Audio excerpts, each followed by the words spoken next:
There's even a name for this phenomenon. It is called distanced self-talk.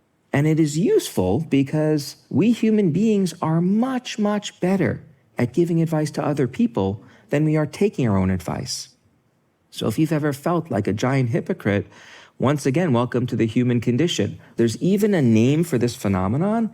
It's called Solomon's paradox, named after the Bible's King Solomon, who was famous for being able to give great advice to other people, but when it came to his own affairs, he stumbled mightily. Using your own name and you shifts your perspective. It gets you to relate to yourself like you were giving advice to someone else, and that makes it much, much easier for us to wisely work through our problems. Another tool you can use to manage your chatter is other people, but you have to be really careful about who you go to for chatter support. Many people think that the best way to help someone else is to let them vent their emotions. But venting doesn't help us work through our chatter. I want to repeat that again because it's a really important take-home.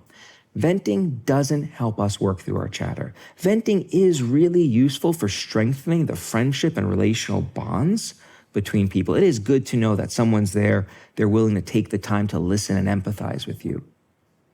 But if all you do is vent about a problem, you leave that conversation, you feel great about the person you just spoke to, but the chatter is still churning because you haven't done anything to actually address it.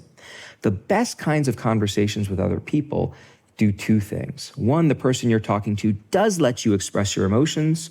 It is important for them to empathize with you and validate what you're going through. But then once you've had an opportunity to share your feelings, they ideally start working with you to broaden your perspective. They're in an ideal position to help you do that because the problem isn't happening to them.